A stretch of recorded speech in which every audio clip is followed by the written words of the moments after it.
Hello and welcome to the Premier League Review Show here on Facebook. Week 22 of the season, and here to analyse a 21st winner. Quite incredible season so far.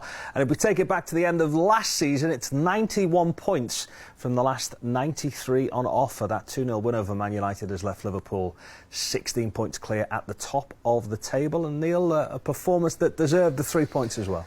Yeah, I mean, we've been in incredible form, haven't we? And again, some of the football that was played during that game was superb. It was 1-0 for large periods. We just couldn't find that second goal. We got it eventually in injury time, but it could quite easily have been a 4-5-0 victory against Manchester United. Which we would have liked very much indeed, but 2-0 will do us. We'll go through the goals in just a second. Let's take a look at the team, because it was unchanged from the team that played against Tottenham, which will have been particularly pleasing for Oxlade-Chamberlain, who was not that pleased with his performance, I don't think, at Tottenham. Yeah, I mean the team's pretty much picks itself with obviously the injuries that we've had in recent games, but with players coming back to full fitness, you just wondered if the manager may be tempted to make a change.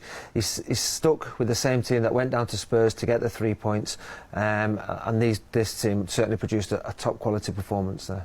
Bench looking a lot stronger as well. Let's take a look at the goals in order of which they happened, and you might say that zonal marker the undoing for United here. Yeah, I mean, this is the goal. Virgil van Dijk powers the header home. Brilliant delivery from Trent Alexander-Arnold. But here's the setup for Manchester United defensively. From the corner, the zonal, we've circled Fred. Fred's trying to show Virgil van Dijk close attention, but just look at Firmino. Firmino's in a position to say, you've only got one of you there by Virgil van Dijk. I'm going to block you so you can't block Virgil van Dijk. Fred was there to block Virgil van Dijk. He doesn't do that. And then Virgil van Dijk can get that. That's when he can head home the opening goal. You can see here the setup. Virgil van Dijk jumps early. Look at all the Manchester United players in that position. Not one of them are jumping. Virgil van Dijk, he's jumped already, and that's where he gets the advantage. He can leap and he can hold his spring there. And you can see Maguire. Maguire can't get anywhere near him because Van Dijk's gone early, and it was always favourite to get the header there from Virgil van Dijk ahead of Maguire.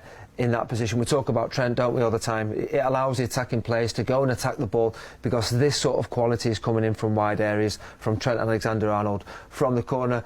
Interesting to see. I mean, there's always jostling, isn't there, inside the penalty area. You can see Gomez there a little bit with Maguire. Wan-Bissaka, he's stopping Gini Wijnaldum. That sort of thing goes on all the time. But it helps Virgil van Dijk just get away from that Maguire challenge for the opening goal. Joe Gomez celebrates it like it was his own, probably because of the job that you've pointed out that he did on the corner as well. Let's take it to 2-0. We'll look at VAR in just a second. I don't really think that we've enjoyed a goal quite as much as this. Before we do that, let's take a look at the Premier League defender that scored the most goals since the start of last season in Virgil van Dijk. Yeah, I mean, we all speak about how brilliant he is as a defender, the best defender in world football, but he's also got this in his locker, contributing with goals, as it showed at the weekend there. It was a vital goal. This was since his debut for Liverpool a couple of seasons ago, and you can see there he is ahead of every other centre-half in the Premier League over that time. How strong is the spine when you've got a goalkeeper that can do what Alisson did in his assist for this goal for Mo Salah? I don't think I've enjoyed a goal like this as much for years and years. Brilliant, brilliant. I mean, if you were there, you got to experience it and enjoy it. If you watched it, I mean, what a moment it was to see a goalkeeper do this. It's not a great shot, is it, from Wan-Bissaka, but it's the intelligence and the cleverness to pick out that pass, execute it superbly well, to pick out Mo Salah, who still has a lot to do when he picks the ball up in that position. And it's a goal he certainly deserved with his performance, didn't he? Now, look at the setup on the edge of the penalty area. United are trying to chase that equalising goal. I've circled Wan-Bissaka and I've circled Mo Salah because they are on the edge of the penalty area. Watch where the ball falls. As the ball goes in from Fred on this left-hand side, we clear the ball, and Mo Salah is thinking, I'm going to try and get the second ball, I'm going to make that run, but look at the space that has been vacated there. Could well have been a villain in this position Mo Salah had, perhaps somebody technically better than Wan-Bissaka have been in that position. Gets it all wrong, Wan-Bissaka. The linesman flag goes up. How many goalkeepers would you see in the Premier League, as soon as they collect the ball, just dive on the ball in that position and waste a bit of time because it was deep in stoppage time? Not Alisson. He sees his mate, who's onside because he's running from his own half into the opposition half. You can see the two United players desperately trying to get back. Daniel James does manage to get back, but it's not enough as Mo Salah is strong, great power and a superb finish. and the celebrations from Alisson is one that we'll certainly all remember. But there you go, there's the centre-half Virgil van Dijk. He said, just calm down. 93rd minute, we're winning 1-0. We don't need to take any more risks. Just take your time. We'll just see the game out. But Alisson has other things in mind. With that assist, an absolute beauty of a kick. And in was Mo Salah, in on goal, bearing down for that second goal. Fantastic moment, great finish. For me, one of the best goals of the season. For many reasons, the assist, the moment, the team we're playing against. He's under pressure from Daniel James here, but he's strong. We talk about Mo Salah as a centre-forward. He's really strong. Holds him off once, and then he holds him off again, and then he can move the ball and get the shot away. Without that strength, I don't think the goal-scoring chance would be there. And there you go. Can you believe it? The goalkeeper's the first one there for the celebrations. The sports scientists will be going mad though, won't they? Fatigue late in the game, you're risking your hamstrings there, Ali, but well and truly worth it for the celebrations that happened afterwards. You're not too happy that he was booked for that either, Mo Salah, taking his shirt off, were you? I'll accept it if there's a political statement or something like that, but you can't book someone for the enjoyment of that.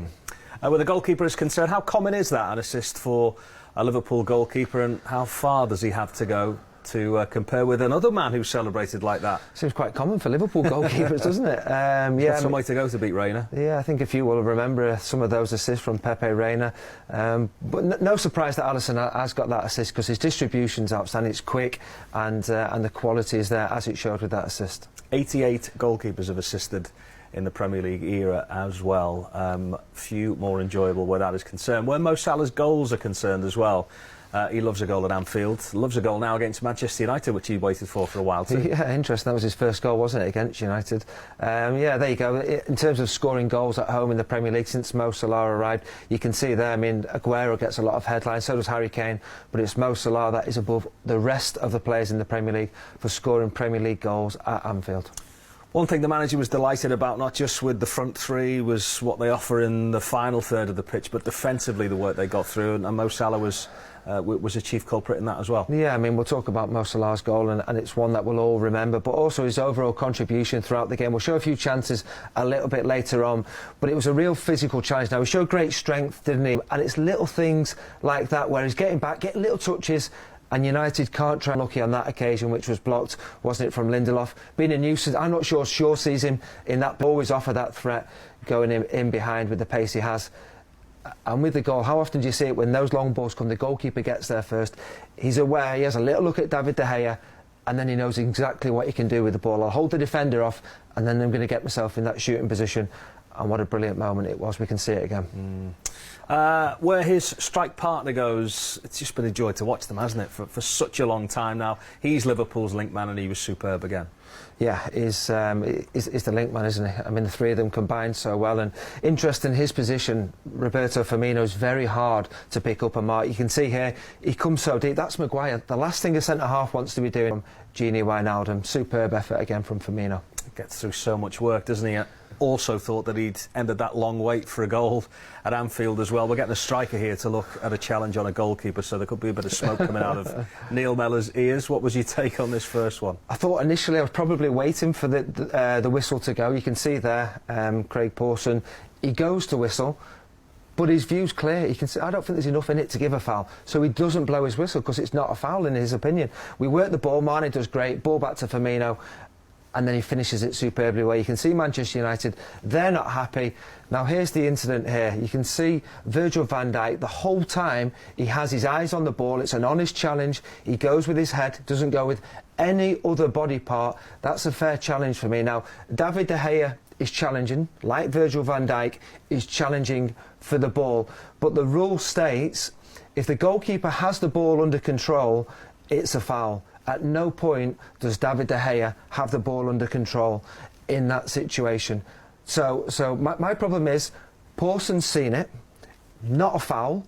He's listening to his mate on VAR, who's not at the game, and with that decision now, you've all heard different opinions. Some people say foul, some people will say it's not a foul. That is not a clear and obvious error, which is what VAR was brought in to do. Paul Tierney on VAR thinks it's a foul. Craig Pawson saw it, didn't think it was a foul. Why has he not gone and looked at a monitor? Why is he taking his mate's word for it? That is something I find really hard to understand. United got away with that one. That, for me, should have been 2-0. This was Gini, the offside. Again, it was in the first half, being frustrated by the first one disallowed, and then again this one. I think it's a great call from the linesman. I have to say it's tight. It's probably more than an armpit on this occasion, maybe a shoulder, and I can understand why that one was disallowed. Good call from the linesman. This one, second half, look at this one. We want a penalty in this situation. Trent's gone up, Salah's gone up, Virgil van Dijk's gone up, appealing for a penalty.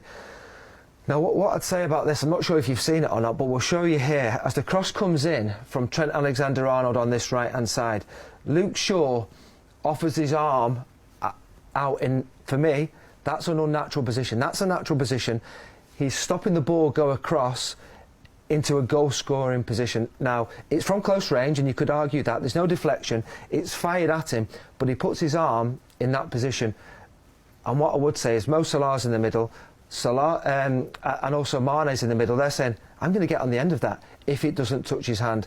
I think there's enough argument perhaps to say a penalty could have been awarded there. And what all of that means is it's now 19 in a row wins, that is, at Anfield, 2 off the club record that was set back in 1972, so we could break our own records here. Oh, phenomenal. It's been absolutely brilliant, hasn't it? Time and time again at Anfield we've been blowing teams away, getting the 3 points. I mean, before Jurgen came in, there was a time where too many teams were taking points away from Anfield, but that hasn't been the case recently, and that is an absolutely phenomenal run, and always good when you're getting teams like Manchester United and Everton in that run, which we have done. Also closing in on another record, 7 wins in a row without conceding, 2 off the all-time record as well, which is another brilliant record to be set. Yeah, it is. I mean, the clean sheets, people were saying that we were conceding goals at the start of the season, but it was only by the odd goal, wasn't it, that we were conceding. But this run with Alisson back fully fit now, that's 7 clean sheets in the Premier League in a row. Of course, we got clean sheet in the final of the Club World Cup, clean sheet against Salzburg as well. It's been absolutely superb. Yes, we have the best goalkeeper in world football at the moment, and I think he makes some saves look comfortable, which I think a lot of other goalkeepers may spill or not be in that position. Best centre half in front of him, Van Dijk, who's having a nice partnership alongside Gomez, but it's an overall team effort. You know, we talk about the protection the team constantly give Alisson to have stats like this, where it is 7 Premier League clean sheets in a row. I wonder where that's the hairs may be coming from that as well. Is the hair going to stay there as long as Liverpool keep winning games? Could be down to his backside by the end of the season, we hope. Let's take a look as well at Jurgen Klopp's run of form also, because the Man United manager was talking about it, that he hopes he gets the same amount of time that Jurgen Klopp does. The progress is there as evidence on the pitch from 15-16, but look at the amount of points he's amassed after 22 games in this season. It's unbelievable, isn't it? I mean, last season, with the points tally you got, you're thinking it's going to be hard to get close to that, and yet we're what, 7 points up already on last season's total. It's been absolutely superb. Like you say, the progression is there, clear to be seen. When Jurgen took over, we were 8th in the Premier League. Now we are very much a team competing to win the Premier League title, which is the biggest thing, isn't it? You say competing to win the Premier League title. I think it was the biggest declaration from the fans when that goal went in at the end, wasn't it? The song that none of us want to talk about, really. The players don't want to talk about it. The manager doesn't want to talk about it. Do you yet? Is this Liverpool's title? I hope so. I think what we're watching is a team that is superb to watch. And what you would say is we've put ourselves in a really commanding position. It's difficult to see anyone catching us at all at this stage. It's fantastic. There you go, here's the league table. I mean, City dropping points at home to Crystal Palace. They've been beaten against Norwich. We've got Wolves next, who are beaten at Wolves. We don't look like losing games, and that is the big difference, whereas the other sides are dropping too many points. It's a massive gap at the moment. Got Champions League football to come, of course, in February, so it'll be interesting to see how we combine the two, but it's great to know we have that huge advantage. And that's all it is at present, but do tell us how you're feeling about this title race. Are you getting carried away just yet? Don't forget to leave your comments below.